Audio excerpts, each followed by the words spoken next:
નમસ્કાર, જય ભારત। ગુજરાતમાં જે રીતે ક્રાઇમના બનાવો વધી રહ્યા છે અને તેમાં પણ સમાજે આગળ આવીને ન્યાય માટે માંગણીઓ કરવી પડે તે ખૂબ ગંભીર બાબત છે। આવી જ એક ઘટના અવારનવાર જોવા મળે છે ને આવી એક ઘટના આજે જોવા મળી રાજકોટના ધોરાજીમાં, જ્યાં કોળી સમાજ આખું આગળ આવ્યું હતું ને તેમણે મોટી રેલી કાઢી હતી અને તેઓ શું કામ આ રેલી કાઢી, કેમ આખો આ બનાવ બન્યો તેની આજે આપણે વિગતવાર ચર્ચા કરવાના છીએ। પોલીસ પાસેથી જાણીશું, સમાજના અગ્રણીઓ પાસેથી જાણીશું અને જે વાયરલ સીસીટીવી ફૂટેજ છે તેના દ્વારા આખી ઘટના સમજીએ। તો સૌથી પહેલાં ઘટના એવી બની હતી કે રાજકોટના ધોરાજીમાં આવેલું આઈટીઆઈનું કેમ્પસ છે। આ નેશનલ હાઈવે પર આવેલું આ કેમ્પસ છે। ત્યાં એક કાર પહેલેથી ઊભી છે જેમાં 4-5 લોકો કોઈકની રાહ જોઈ રહ્યા છે અને ત્યાં એક બીજી એક કાર આવે છે, વચ્ચે વાતચીત થતી નથી અને પછી શું થાય છે તેના સીસીટીવી ફૂટેજ જોઈએ।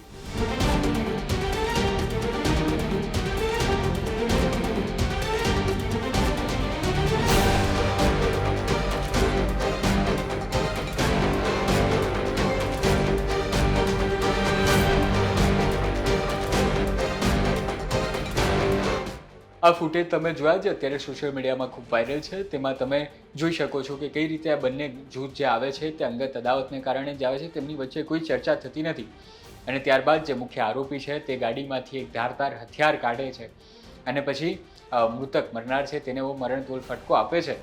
તેના કારણે આખી આ ઘટના બની છે અને જેમાં મરનાર છે તેમનું નામ છે હિમાલય બારૈયા। તેઓ આખા બનાવમાં પોતાનો જીવ ગુમાવવો પડે છે। હવે આવીએ, જેવું પોલીસને આ બાબતે જાણ થઈ તેઓ ત્યાં જે ઘટના સ્થળે પહોંચ્યા હતા અને તેમણે મુખ્ય 2 આરોપીઓને પણ પકડી લીધા છે। બનાવ એમ બન્યો હતો જે ફરિયાદી પરેશ બારૈયા છે તેમણે લખાવ્યું તે હિસાબે રાજકોટમાં ધોરાજીમાં પીઆર આંગળીયા પેઢી છે જે ભગીરથસિંહ જેઠવા ચલાવે છે, તેમની પાસે તેમણે 4 લાખની ઉપરની રકમો અમુક છે તે લીધી હતી ને તેમાં 71,000 જેટલા પૈસા તેમણે આપ્યા હતા અને ત્યારબાદ બને છે એવું કે બીજા પૈસા ન ચૂકવી શકતા જે મુખ્ય આરોપી છે તેઓ વારંવાર ફોન કરતા હતા પરેશભાઈને અને તેમને વધારે હેરાન કરતા હતા, ટોર્ચર કરતા હતા અને આ બાબતે લડાઈ વધતા તેઓ આ લોકો આવી રીતે કારમાં ગયા હતા અને ત્યાં આખી આ ઘટના બને છે। હવે આ મામલે જે સમાજના અગ્રણીઓ છે તેમનો શું પક્ષ છે તે જાણીએ અને ત્યારબાદ પોલીસે શું કાર્યવાહી કરી અને આગળ શું કાર્યવાહી કરવાના છે તે જાણીએ। મારે પીઆર આંગળીયાવાળા પૈસાની લેતી દેતીનો વ્યવહાર છે, આજકાલથી નહીં વર્ષોથી છે। પણ અચાનક જ આ લોકો આવી જોર જબરદસ્તી કરી, પહેલાં મારા છોકરા ઉપર હાથ ઉપાડી કરી, મારા છોકરાને માર્યો અને મને ફોન આવ્યો એટલે મેં મારા ભત્રીજાને ભાઈને મોકલ્યો। મેં કીધું જાતો ભાઈ શું છે, હું ગામમાં હતો તો ગયા તો અચાનક જ એ લોકો એક કુવાડો કાઢી, ગાડીમાં હથિયાર હતા, હથિયાર કાઢીને અચાનક જ હુમલો, 1 જ મિનિટમાં ન કોઈ વાતચીત ના કાંઈ હુમલો અને જે તે સમયે બનાવ બન્યો તે ત્યાંથી ગાડી પણ તાત્કાલિક હથિયાર સહિત ઉપડી ગયેલ છે। તો પંચનામું થયા પહેલા ગાડી ઉપડી ગયેલ છે। આ હુમલામાં કેટલા જણા સામેલ હતા? 4 જણા સામેલ હતા। એકનું નામ છે ભગીરથસિંહ જેઠવા, એકનું નામ છે મહીદીપસિંહ જેઠવા, એકનું નામ છે સંદીપભાઈ ટોપિયા, એકનું નામ છે વર્ધમાનભાઈ માથુકિયા। હવે મારવામાં 2 જણા હતા, આ 2 જણા સાઈડમાં હતા। તો તમારી માંગ શું? અમારી માંગ છે કે આરોપીઓને કડકથી કડક સજા થવી જોઈએ, આમાં કોઈ જાતનું રાજકીય કે કોઈ અંદરખાને બાંધછોડ ન થવી જોઈએ અને અમારે સમાજની માંગ એવી છે કે આરોપી સાબિત થાય એનો જાહેરમાં વરઘોડો કાઢવામાં આવે। હાલ તમે કહો છો કે આરોપી રાજકીય સંકળાયેલા, કયા આરોપી કયા વ્યક્તિઓ છે? હવે એક તો જો પાકું ખબર નથી, એક ભાજપનો યુવા પ્રમુખ ભૂતપૂર્વ રહી ચૂકેલ છે, એક વિશ્વ હિન્દુ પરિષદનો ભૂતપૂર્વ યુવા પ્રમુખ રહી ચૂકેલ છે અને એક કોલેજ યુથનો ભૂતપૂર્વ રહી ચૂકેલ છે। હવે એ કોણ છે એ ખબર નથી। તારીખ 28 માર્ચ 2026ના રોજ ધોરાજી શહેરમાં એક નાણાકીય વિવાદ સંદર્ભે હત્યાનો એક બનાવ બન્યો છે, જેમાં પોલીસ દ્વારા બીએનએસની કલમ 103 મુજબ ફરિયાદ નોંધવામાં આવી છે। ધોરાજી જામકંડોરના પુલ ઉપર આરોપીએ ભાગીરથસિંહ જેઠવાએ ફરિયાદી પરેશભાઈ બારૈયાના કુટુંબિક ભાઈ હરેશભાઈ બારૈયાના પુત્ર હિમાલયને કુહાડા વડે ગળાના ભાગે ઘા કરી ગંભીર ઇજા પહોંચાડી, જેના પરિણામે ઇલાજ દરમિયાન તેઓ મૃત્યુ પામ્યા છે। સહ આરોપી મહીદીપસિંહ જેઠવા દ્વારા બીજા કુટુંબીજનોને પણ લાકડી વડે માર મારી ઈજા કરવામાં આવી છે।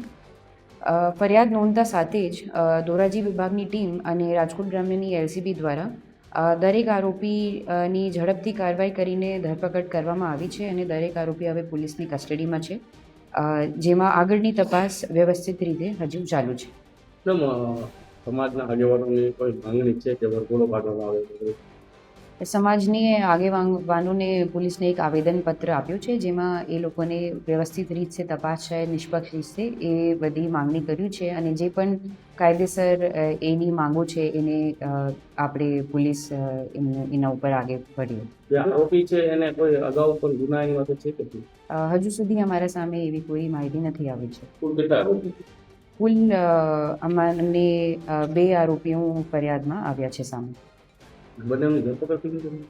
દરેક આરોપીની ધરપકડ થઈ ગઈ છે. તો આખો મામલો તમે જુઓ અને તમે સમજી ગયા હશો કે આખી અથથી શું હતું, જેના કારણે અત્યારે ધોરાજીમાં કોળી સમાજ એકઠું થયો હતો અને તેમણે રેલીની માંગણી કરી હતી.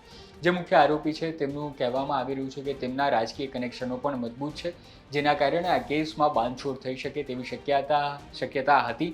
તેના કારણે કોળી સમાજ આગળ આવ્યું હતું. પણ એસીપી પોલીસના જે એસીપી છે તેઓ જે રીતે એએસપી જે રીતે વાત કરી રહ્યા હતા અને તેમણે જે રીતે મુખ્ય 2 ગુનેગારોને ગણતરીના કલાકોમાં જ પકડી લીધા છે અને તેમની સામે જે મજબૂત કેસ કર્યો છે અને પુરાવા આપ્યા છે, તે જોતાં આ રાજકીય કનેક્શનો કામ આવે તેવું લાગતું નથી.